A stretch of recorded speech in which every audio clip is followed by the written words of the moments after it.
Hi, my name is Shibbler, and I'm a creator. I write songs. That's what I know. I write a song, and then I say, oh, I've made something, and I record a video of myself playing that song, and I put it on YouTube, and I say, hey, everybody, look, I made something. But I'm not doing that today. I'm gonna go the complete opposite direction, and I'm gonna destroy things today. These are all my old songs, quite a lot of them, and I'm getting rid of them. They are going to be incinerated. I'll get into the whys in a little bit once I get the fire going. I was going to do this anyway. I want to do this anyway because burning things is a pretty cathartic way to get rid of things from your past, to kill off pieces of you that you no longer identify with. And I thought, you know, since I was going to do it anyway, I'll stick the camera up. You can watch the sunset go down behind me, and you know, we'll just sit around and chat and see what happens.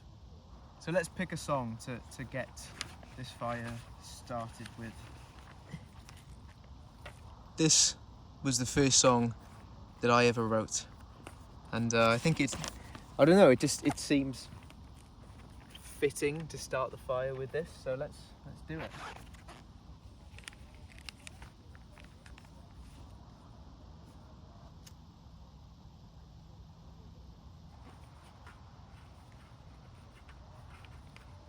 Oh, there we go, that's something. There we are. Cool, I think we've got a fire going. So, this was originally going to be a part of, well, the start of a larger video project that I wanted to make. It was actually kind of the reason that I made this YouTube channel in the first place.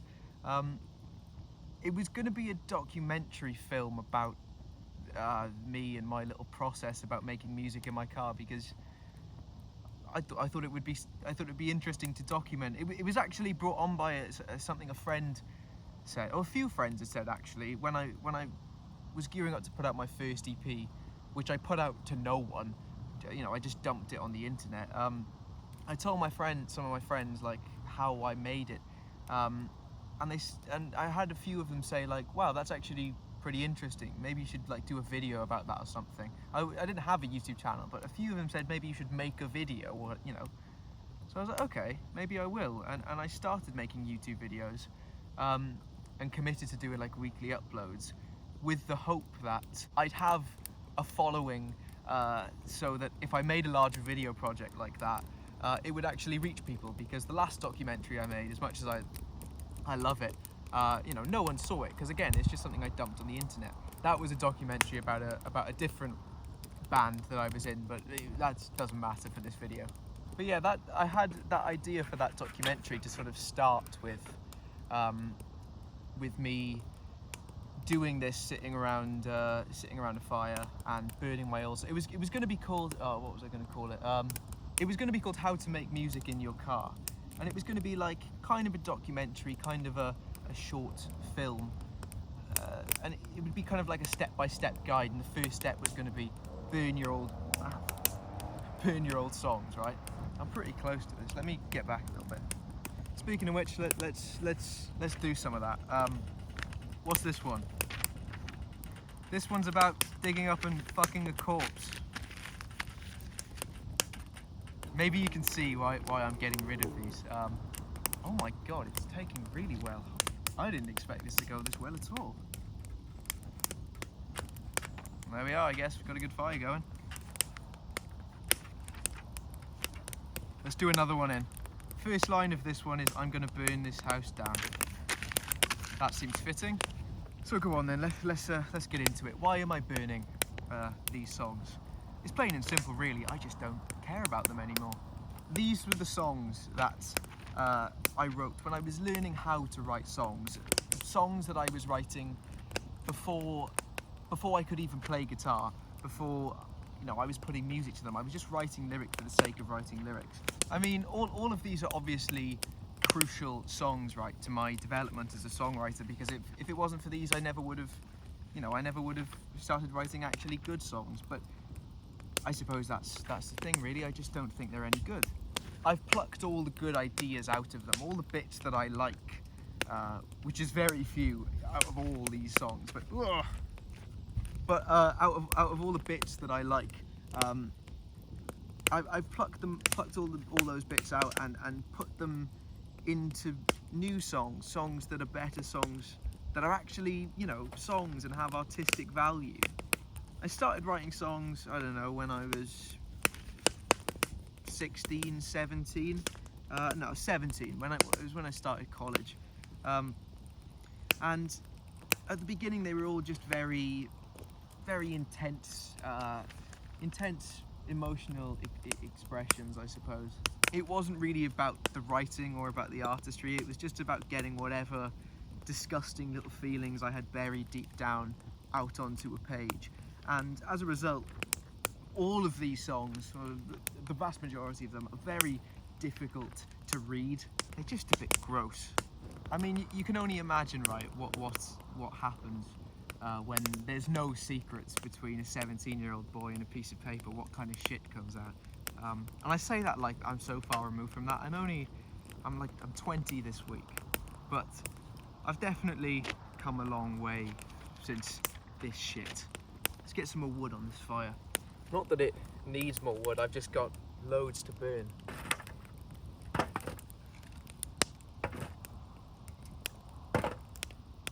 Oh, that's not good. I was driving around earlier thinking about where I could get a bag of logs for a fire, and I couldn't really think of anywhere close, and out loud I said, where am I going to get wood? And immediately I turned my head to the right, looking at my driver's side window, and there was a huge wooden pallet propped up against a lamppost outside of like a building site, you know, just begging, take me, cut me up and burn me. So I spun the car around and I did that. I took it home and I chopped it up, but I've got way too much. Ask and you shall receive, that's manifestation, my friends. It was dry all day today, but as I was walking up this hill with all the wood, it did shower a little bit. But if it does start to rain again, I think I'm just gonna power through it. Oh my god, there's no way, it's just started raining. Once again, that's the power of manifestation, my friends. Holy shit. Oh my god, it's really coming down. Let's get burning. This one is literally just a page of words that I liked and wanted to include in songs. Some of the words on here include intestine, treacle, burst, toe, pause, insatiable. So you can only imagine what shit I was cooking up using those words. When I was driving around earlier, when I got the wood, I was thinking about like, what do I want you to get out of this video? What do I want the angle of this video to be? Like, what's the point? And I couldn't really come up with anything. I guess I just wanted to put a camera up just to prove that even though these songs are about to cease to exist, I'm giving back all this creative energy, and hopefully someone else is gonna pick it up and it'll go to someone who's gonna do some good with it. But I guess I just wanted something to show for all this, you know? Even though you don't know what's written on these pages, it could just be absolute nonsense, and most of it is. But I guess I just wanted proof that they all existed before they ceased to exist. I like this one. It's called There's Blood in My Poop. It's not really much of a song. None of them really are, but I actually think there's some... This one's got something. I'm going to keep this one. This one, however, song about how I want to have sex with my girlfriend's mother. Weird. Gross.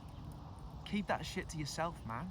I don't know how real the feelings on these pages are. I mean, I definitely was going for shock value, I remember that much. I kind of just wanted to write the weirdest and most depraved, just the grossest songs. But I don't know, I'm so disconnected from that version of myself that I can't tell what is sincere about these and what is just me trying to be gross. And I think that's the reason that I'm getting rid of these. It's not because they're bad, because, you know, I still write bad songs all the time. But I still think that those songs, the bad songs that I write even today, are true reflections of myself at a point in time. And also, there's genuine effort to be something that is, you know, vaguely artistic. You know, there's attention to detail, and you know, just there's care. Even in my bad songs, you know, I care about them all when I'm writing them. But these were kind of just outbursts. But the reason is that this just isn't me anymore. And I understand that in a few years' time, the songs that I'm writing now won't be me anymore. But this is slightly different. This was never me. I don't identify with this. I don't read these and see an old version of myself in them. Nothing about them feels sincere, and I think that's always my goal when I'm writing songs, is to be as sincere as possible. But I read these and I just see emotional walls and distress and, I don't know, frustration. Not that art isn't allowed to come out of such places, but in this case it's just shit. It's that simple, really. Let's get some more wood on this thing.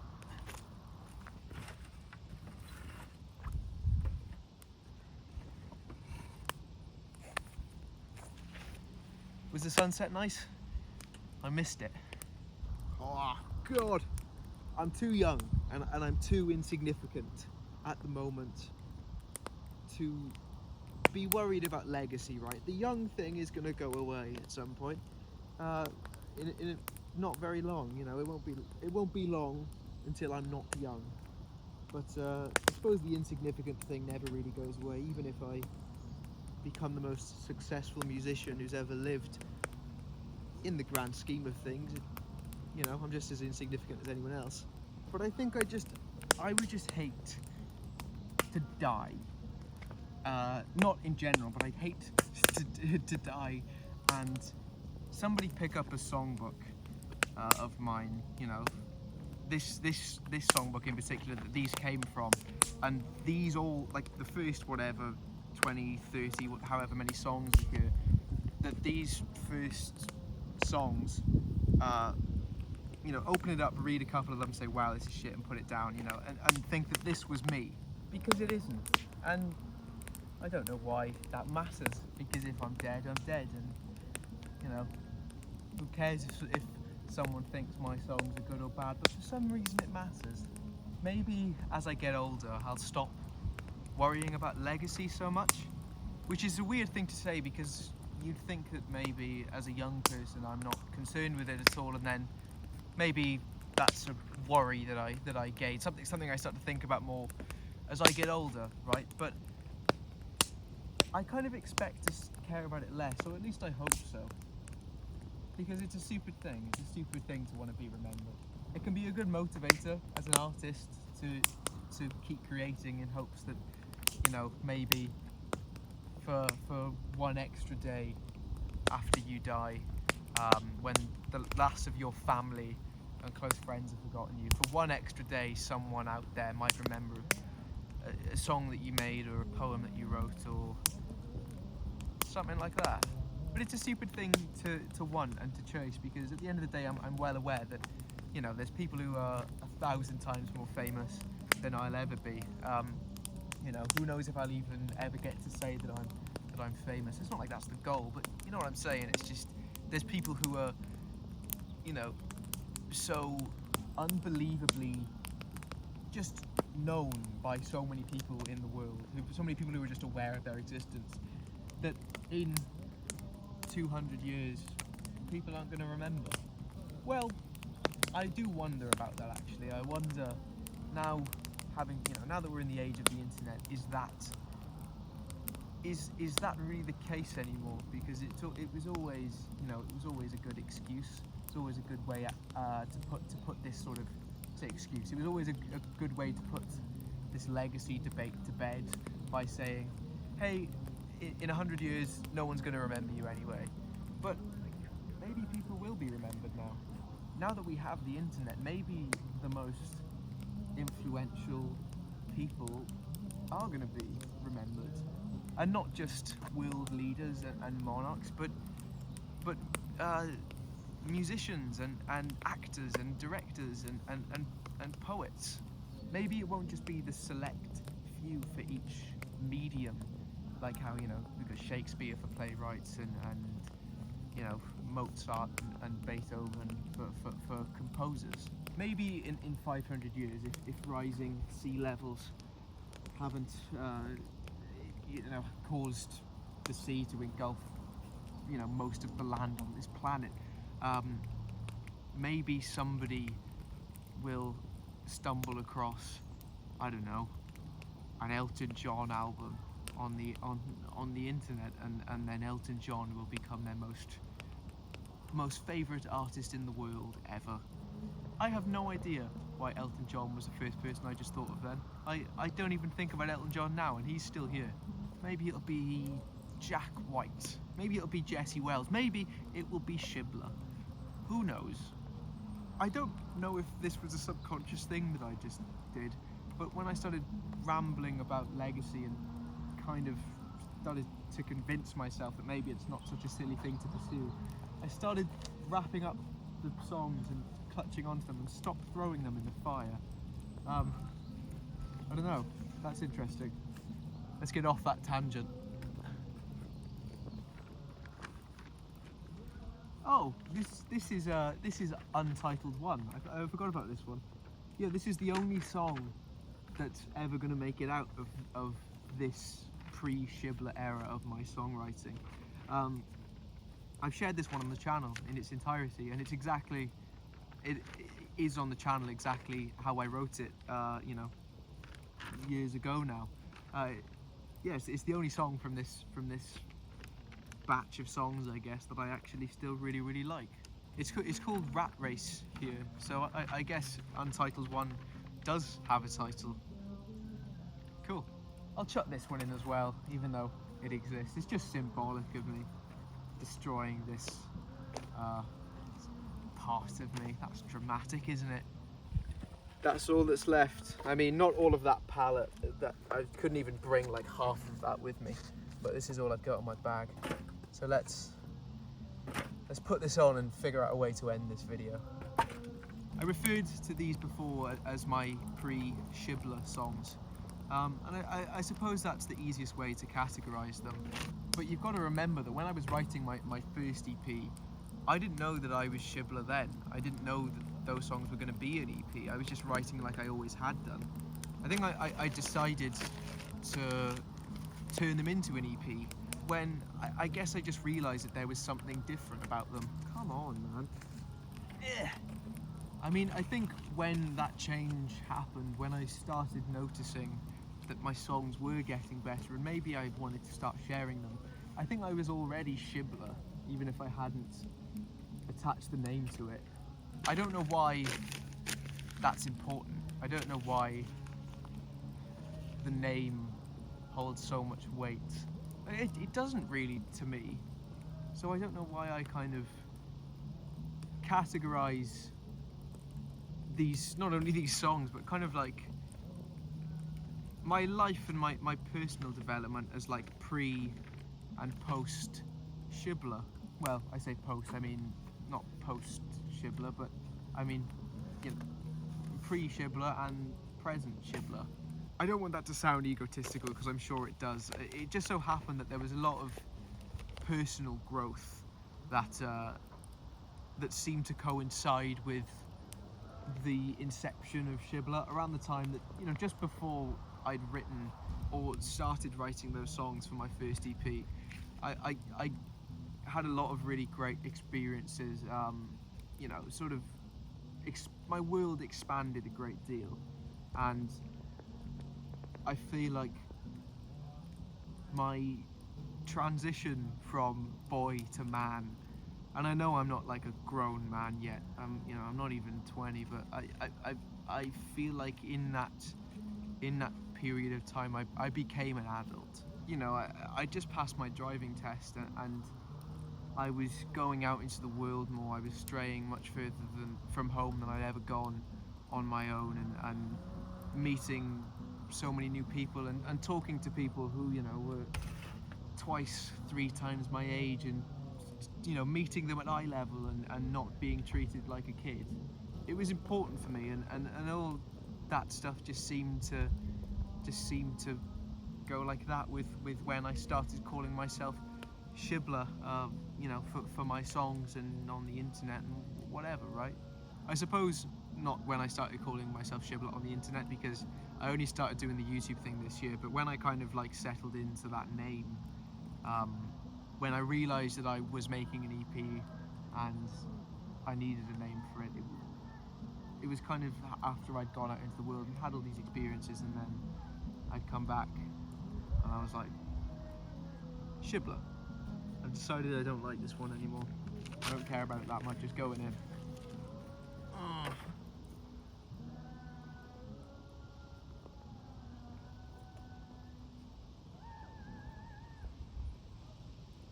It would have been great to have an ending, to have rambled in a direction that stumbled onto something profound or insightful, or just something of value to you.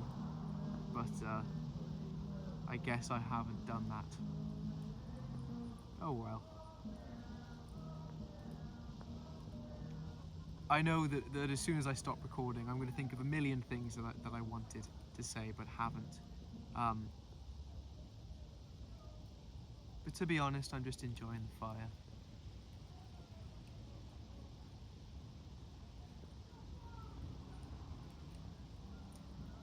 Leave it there.